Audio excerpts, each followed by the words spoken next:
নমস্কার বন্ধুরা, জয়াস কিচেনে আপনাদের সকলকে জানাই অনেক অনেক স্বাগত আর অনেক অনেক ভালোবাসা। আপনারা কেমন আছেন? আশা করি সবাই ভালো আছেন, আমরাও ভালো আছি। আজকের আমি ছোট বড় সবাইয়ের প্রিয় খুবই লোভনীয় একটা চিকেনের রেসিপি নিয়ে এসে আপনাদের সামনে হাজির হয়েছি। বানাবো চিকেন কষা। খেতে অসাধারণ হয়েছিল বন্ধুরা। এভাবে বাড়িতে একবার হলেও বানিয়ে দেখবেন, খুব ভালো লাগবে খেতে। দুপুরবেলায় ভাত, পোলাও, ফ্রাইড রাইসের সঙ্গে ভালো লাগবে, রাত্রিরে রুটি পরোটা লুচির সঙ্গেও ভালো লাগবে। ভিডিওটা সম্পূর্ণ দেখার অনুরোধ রইল। আশা করি আপনাদের ভালো লাগবে। যদি ভালো লেগে থাকে ইউটিউব থেকে দেখলে চ্যানেলটিকে সাবস্ক্রাইব করে পাশে থাকা বেল আইকনটি প্রেস করে দেবেন, আর ফেসবুক থেকে দেখলে পেজটাকে ফলো করে আমার পাশে থাকবেন। তো চলুন শুরু করা যাক। চিকেনের রেসিপিটা বানানোর জন্য এখানে 800 গ্রাম চিকেন নিয়ে নিয়েছি। চিকেনটাকে পরিষ্কার করে ধুয়ে আমি চুবড়িতে জল ঝরাতে দিয়েছি। রেসিপিটা বানানোর জন্য প্রথমে গ্যাসের ওপর কড়া বসিয়ে অল্প একটু সর্ষের তেল দিয়ে দিলাম। তেলটা ভালো করে গরম করে নিই। তেলটা বেশ গরম হয়ে এসেছে। এবারে আমি দিয়ে দিলাম একটা বড় সাইজের পেঁয়াজ, একটু বড় বড় টুকরো করে কেটে নিয়েছি।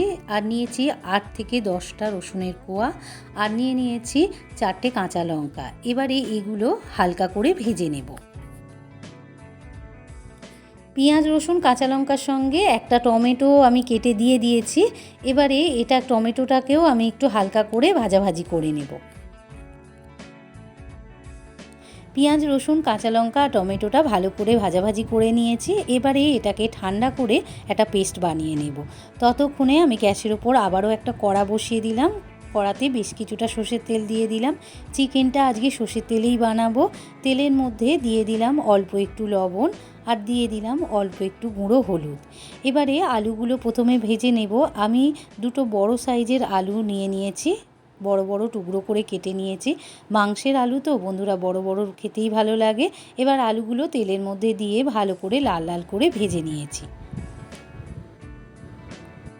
আলুটা ভেজে তুলে নিয়েছি। এবার ওই আলু ভাজার তেলেতেই আমি রসুনটা ভেজে নেব। এখানে আমি 8 থেকে 9টা রসুনের কোয়া একদম সরু সরু ঝিরিঝিরি করে কেটে রেখে দিয়েছিলাম, সেটা দিয়ে দিলাম। দিয়ে হালকা লালচে করে নেব। রসুনটা লালচে করে ভেজে নিয়েছি। এবারে দিয়ে দিলাম পেঁয়াজ কুচি। এখানে আমি দুটো মিডিয়াম সাইজের পেঁয়াজ একদম ছোট্ট ছোট্ট সরু সরু করে কেটে রেখে দিয়েছিলাম, সেই পেঁয়াজটা দিয়ে দিলাম। দিয়ে রসুনের সঙ্গে পেঁয়াজটাও একটু লালচে করে ভেজে নেব। পেঁয়াজ আর রসুনটাকে বেশ লাল লাল করে ভেজে নিয়েছি। এবারে দিয়ে দেব আদা বাটা। এখানে আমি বড় চামচের 1 চামচ আদা আগে থাকতে বেটে রেখেছিলাম, সেটা দিয়ে দিলাম। দিয়ে কষিয়ে নেব। আদাটা ভালো করে কষিয়ে নিয়েছি। পেঁয়াজ রসুনের সঙ্গে আদার কাঁচা গন্ধটা ছেড়ে গিয়েছে। এবারে আমি দিয়ে দেব আগে থাকতে যে পেস্টটা বানিয়ে রেখেছিলাম, যেটা ওই পেঁয়াজ, রসুন, কাঁচা লঙ্কা আর টমেটোর পেস্ট, সেটা আমি দিয়ে দিলাম। দিয়ে ভালো করে কষিয়ে নেব। তো বন্ধুরা, মশলার দেওয়ার ভিডিওটা আপনাদের দেখানো হয়নি। এখানে সব বড় চামচের 1 চামচ গুঁড়ো হলুদ, গুঁড়ো লঙ্কা, কাশ্মীরি গুঁড়ো লঙ্কা আর লবণ দিয়ে ভালো করে কষিয়ে নিয়েছি।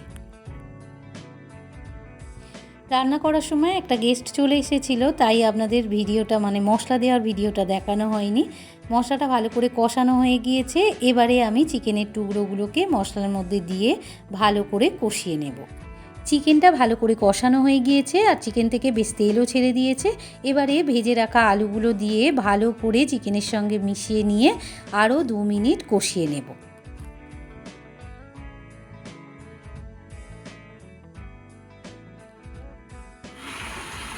আলুটা দিয়ে 2 মিনিট কষিয়ে নিয়েছি। এবারে দিয়ে দিলাম জল।